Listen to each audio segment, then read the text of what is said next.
Posh Rat, Episode 4, Portrait of a Rat. It was a normal Wednesday afternoon in the underground. That is, until Reginald Posh Rat Twitch walked into the library.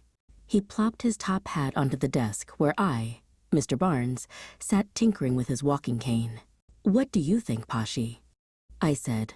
"This will be a fine addition to our new line of Pinkerton gadgets." Poshy's whiskers twitched the way they do when he is nervous. "Grandma's gone," he declared.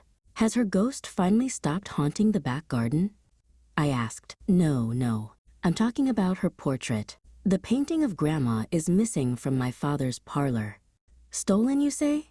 Is there a chance someone borrowed it?" I suggested. "Who borrows paintings?" Just then, the famous Finnicus Twitch entered the room. "Hello, Father." Poshy stood up straighter. You always know Father Twitch is coming. His feet and cane sound like a three-legged horse wearing tap shoes. Clack, clack, tack, clack, clack, tack. "Reginald, I need you to do me a favor. Your Uncle Gregor borrowed the portrait of Grandma. He wanted it in the background of his own portrait. That painting has been finished, and now Grandma's portrait is ready to be picked up," Finnicus explained. "But do be very careful with that painting. It's one of a kind, just like your dear, dear grandmother. Rest her soul." Father Twitch pulled the handkerchief from his pocket and blew his nose as he clack-clack-tacked out of the library. Poshy and I blinked at each other.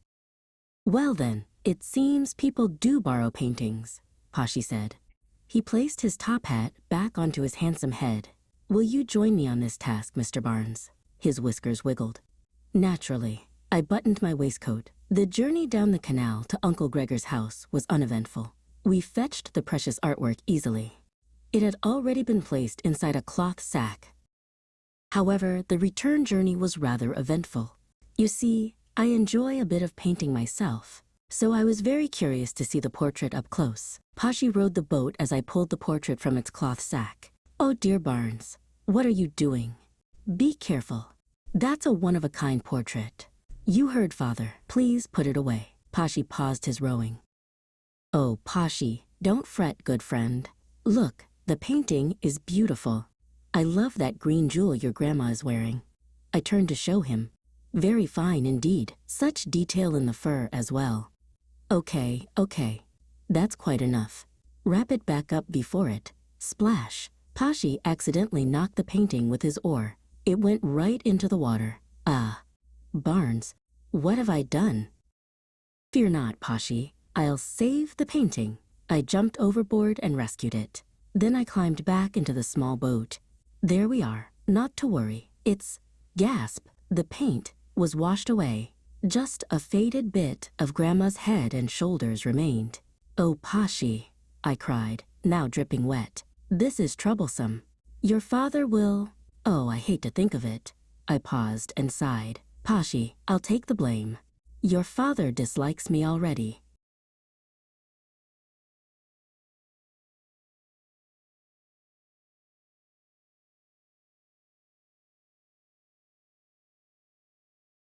"Nonsense, Mr. Barnes. He calls me Mr. Barnes when he's serious. We must be able to fix it somehow." "Didn't you say you knew how to paint?" Poshy asked. "Well, I do know how to use a paintbrush, but I don't know about this." I said, "If you look closely, you can use the faded image as a guide. Do you have proper paints?" Poshy's whiskers wiggled a lot as he asked this. "Well, yes, Poshy. I do. I suppose it's our only chance, isn't it?" I felt pretty nervous too. But we made it back to the Twitch mansion, then got to the supply room unnoticed by Poshy's father. I found my art supplies and got ready to paint. Some parts of the painting were too faint to see, so I did my best to remember what was there. The details in Grandma Twitch's fur, her glasses, her long yellow teeth, her thin white whiskers. My hands shook as I painted. Then, I finally turned the painting towards Poshy.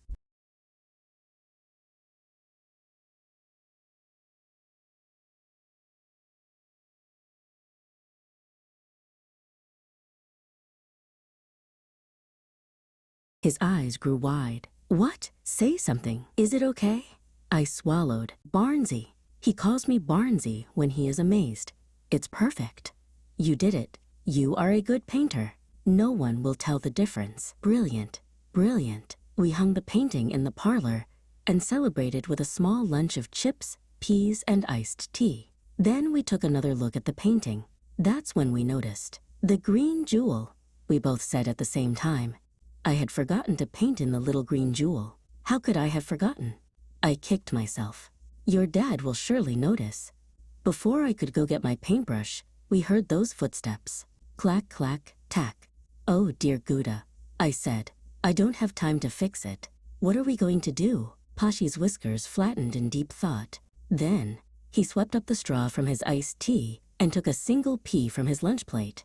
He popped the pea into the straw and patooey-why.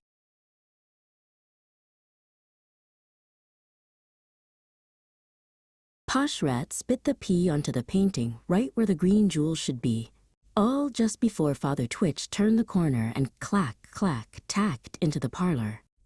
Ah, there she is, back where she belongs over the fireplace.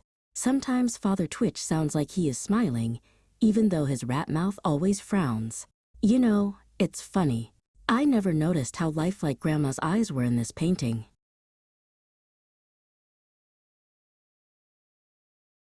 Father Twitch leaned toward the portrait and squinted, and how the little green jewel really stands out and shines. Poshy's dad turned slowly on one foot and clack, clack, tacked back out of the parlor. "Indeed," he continued from the doorway. "I'll have the butler call the artist and get him to paint the whole family." The end.